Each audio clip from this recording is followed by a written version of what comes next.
za ibada. Tujue tunaharibu ibada ya Mungu na atatukataa kama Kaini. Unajua Kaini alikataliwa kwa sababu ya kuharibu ibada ya nani? Ya Mungu. Ni vizuri tuweze kurejelea katika ibada ya Mungu kwa kuzishika hizi amri za kwanza 4.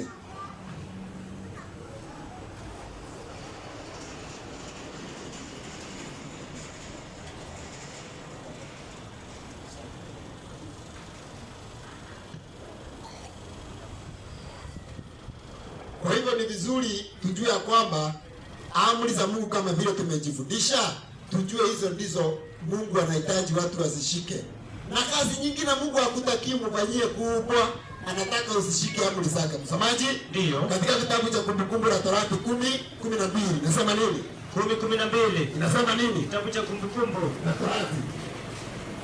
Watu wote ambao Mungu amewahi waita, anataka tu wamfanyie mambo mawili. Kitu cha kwanza washike amri, kitu cha pili wahubiri amri. Msamaji, hata kabla hujafika hapo, tuanze na Ibrahimu, si ndio? Ndio. Anza Mwanzo 25 mstari wa 26 mstari wa 5. Inasema nini? Inasema hivi. Mwanzo 26 mstari wa 5. Inasema, fanya matanzi 50 katika pazia moja. Mwanzo 26 mstari wa 5. Mwanzo 25 mstari wa 6. Inasema hivi. 26 mstari wa 5. 26 mstari wa 5. Kitabu cha Mwanzo. Kitabu cha Mwanzo. 26 mstari wa 5. Mstari wa 5. Pumzi la Mungu nasema hivi. Nasema katika 26 mstari wa 5. Inasema hivi. Kwa sababu Ibrahimu alisikia sauti yangu. Ibrahimu alisikia sauti ya Mungu, akahifadhi maagizo yangu. Kumbe Ibrahimu aliposikia sauti ya Mungu alifanya nini? Akahifadhi maagizo yangu. Alihifadhi kwanza maagizo ya Mungu, maagizo ya Mungu. Alafu jambo la pili Ibrahimu alifanya ni gani? Na amri za Mungu. Na amri za nani? Amri za Mungu. Alihifadhi maagizo ya Mungu na amri za Mungu na Mungu ya Mungu. Sasa katika kitabu cha hiyo Mwanzo 18:19 anza 18 nasema nini? Mwanzo 18 na 18:19 nasema nini? Mwanzo 18 mstari wa 19. 18 na 19. Mwanzo 18 na 19. Pumzi la Mungu nasema hivi. Nasema akawa Abrahamu ikiwa Ibrahimu ndio akiwa Ibrahimu atakuwa taifa kuu, hodari na katika yeye mataifa yote ya dunia watabarikiwa.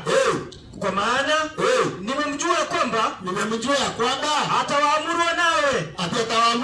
wanawe na nyumba yake baada yake washike njia ya Bwana. Kumbe kazi yetu ni kuanza kuzishika amri za nani? Za Mungu. Alafu kuamuru wale wengine wasishike nini? Amri za Mungu. Wewe ukiondokea amri za Mungu, jua Mungu hakujui na hana nafasi kwako. Msomaji? Ndio. Sasa soma katika kitabu hicho cha Kumbukumbu la Torati 10:12. Unasema nini? 10:12. Kitabu cha Kumbukumbu. Linasema hivi katika 10:12.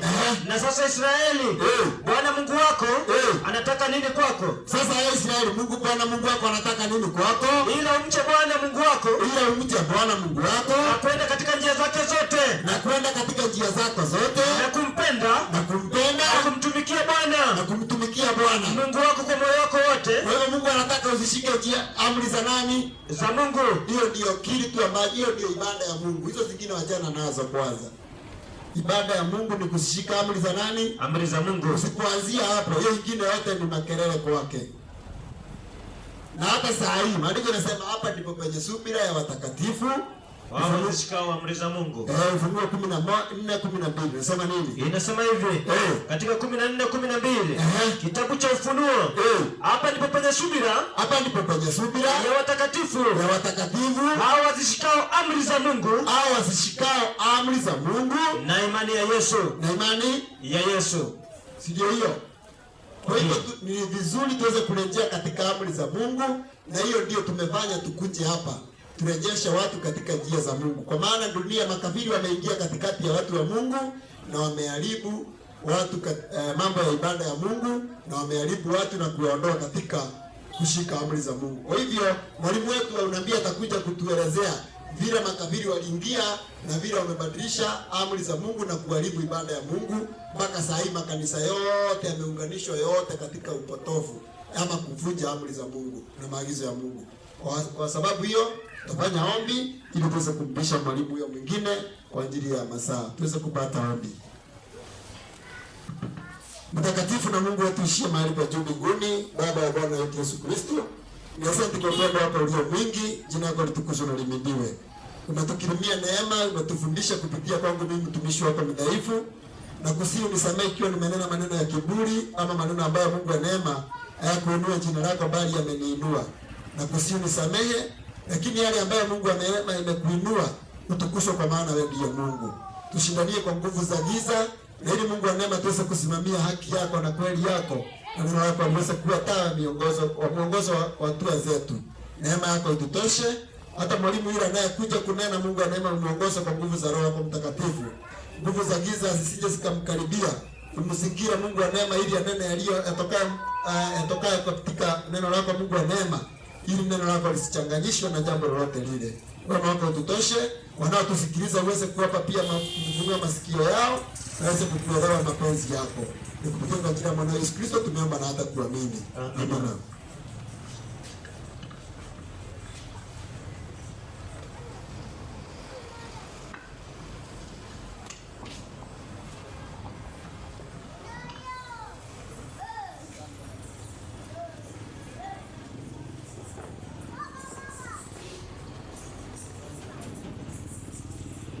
Okay, asante sana. Sababu ya wahubiri wa kwanza na wa pili, sababu wameenda na kutuelimisha kuhusu Biblia na neno la Mungu, na hiyo ndiyo haki na hiyo ndiyo ukweli.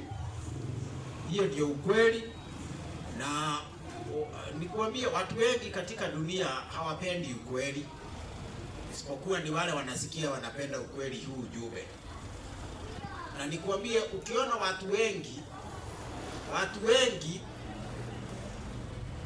wanafuata uongo na wanapenda uongo, na ndiyo ni tungeomba haya mambo ambayo tunamhubiria, kuna wakati utakuja na kweli mtasema kulikuwa na watu walikuwa na hubiri, na badala ya hilo jambo lifike, ndio Mungu ameonelea ni vizuri tuweze kuonywa mapema, sababu Mungu huwa anaonya kabla aharibu. Hata wakati wa Noa akaitwa ahubirie watu waweze kuokolewa, sababu Mungu alikuwa anaharibu dunia.